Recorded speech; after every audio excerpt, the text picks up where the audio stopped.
Hola, soy Oliverio Coelho, cuento mi libro Ida.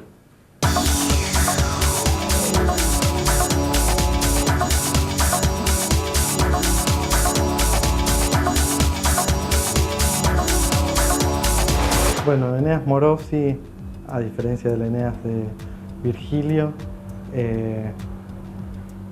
desea refundar su propia vida en otra mujer. Su trayecto urbano es una forma de expiación y de algún modo reencarnación. A través de otra mujer reencarna como el mismo hombre. En el fondo, esa transformación es una transformación en sí mismo. Hay un rito iniciático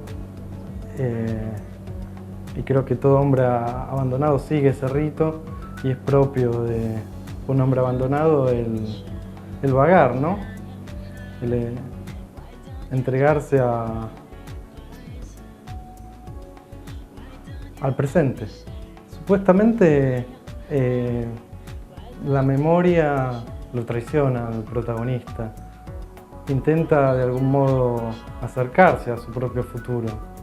Esa tendría que ser su predestinación, pero de algún modo la memoria aparece por las grietas de la ciudad. La ciudad esconde una cartografía amorosa y a partir de esa idea nació la novela. Una ciudad femenina, una ciudad mujer, una ciudad con cuerpo de mujer. Aparecen mujeres opuestas, pero en el fondo son mujeres que como conjuntos se intersecan e incluso se incluyen, como se evidencia en el final. En Paula, la mujer que lo conquista al final encuentra temporalidad y en esa temporalidad se encuentra a sí mismo. Siempre ocurre que después de que termina el amor uno se da cuenta que no conoció a esa mujer y cuando empieza el amor existe la fantasía de que va a ser posible conocerla. Incluso va a ser posible conocer en esa mujer a mujeres pasadas y creo que esa es la fundación de Eneas. En una mujer fundar todo su pasado y eso es otra patria y en ese sentido es casi idéntica a la Eneas de Virgilio. Es una novela de la incomunicación y hay como una especie de asincronía entre la búsqueda del personaje y, digamos, la búsqueda fallida del personaje y el resultado. Se transforma en búsqueda fallida cuando los teléfonos públicos desde la ciudad le hacen guiños. En realidad son lo vivo de la ciudad y por eso responde a los teléfonos públicos. Detrás de un teléfono está la voz anhelada, pero esa voz ya no está. Es una voz que parece llegar del pasado. Es cierto que hay dos lenguajes y por ahí fue una elección forzada a obligar a escribir a mi personaje, justamente porque lo concebí como una especie de mudo o autista más bien. Me dije, quizás el mejor modo de retratarlo es darle cuerpo a una escritura, es decir, heredarle una escritura a mi personaje. En realidad lo engañé, o engañé al lector porque no es complementario con el personaje. Es más bien un truco metaliterario, ¿no? Creo que sí, el realismo de la novela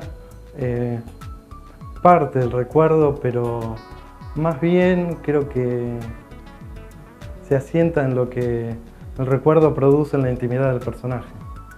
Y el recuerdo en Eneas produce anotaciones. No es un modo de deshacerse de los recuerdos, sino un modo de tenerlos al alcance de la mano. Sí, la escritura contribuye a esa expiación, contribuye a que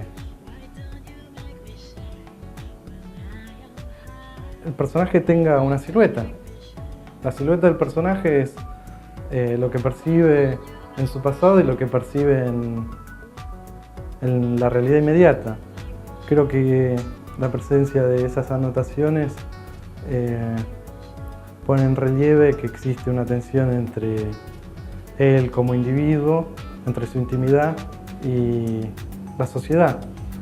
Entonces, en el fondo, su salida es una decisión. Pretende resolver algo con una mujer, pero también disolver esa tensión de algún modo. Ahí en la fantasía de disolver esa tensión está la posibilidad de convertirse en otro. En realidad, la búsqueda de identidad en relación a las exigencias de la sociedad, esa búsqueda de anonimato que mencionás, es más bien el anhelo de perder identidad. El personaje tiene una identidad muy clara que le incomoda. Encontrar más bien una identidad tolerable residiría en renunciar a lo que es, a sus atributos. Esa identidad lo incomoda porque no se adecúa a la sociedad de consumo, ¿no? Es casi un resto vivo el protagonista. En realidad se trataría de construir su propia historia para los otros. El personaje tiene su historia, la desconoce porque está muy ensimismado. Quizás su identidad es demasiado fuerte como para que pueda percibirla y necesita una renuncia. O sea, menguar su propia singularidad. Tranquilamente el personaje podría haberse transformado en un travesti o haber descubierto que es homosexual súbitamente. Se mantiene esa ambigüedad, claro.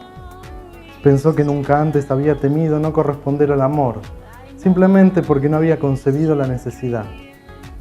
La abrupta despedida podía ser el efecto secundario de una prolongada negligencia que seguro también había ejercido, sin darse cuenta, con el resto de las mujeres que creía haber amado y que, pese a su indiferencia, lo habían abandonado. Recordó otra carta, esta de despido, que señaló el fin de su último y ya lejano trabajo. Por entonces le resultó penoso que lo echaran. Entre los tantos trabajos transitorios que había tenido, aquella tarea administrativa en una empresa de seguros era la que más apego le había generado. El despido por reducción de personal había coincidido con la muerte de su padre y con el comienzo de su relación con Lucía. Como si hubieran convenido una cita en un café, ella se había acercado a su mesa mientras él evaluaba el telegrama que marcaría una época de hibernación y pasividad en la que nada parecía tan simple como amar. Eneas intuyó enseguida que muy pocas mujeres habrían podido extraer encanto de su bancarrota y transmutar la desgracia en atributo sensual. Lucía era un tipo de mujer demasiado consciente de su propia debilidad y por eso, con tal de no estar sola, podía lidiar con hombres expuestos a descargas regulares de sufrimiento y sumisión.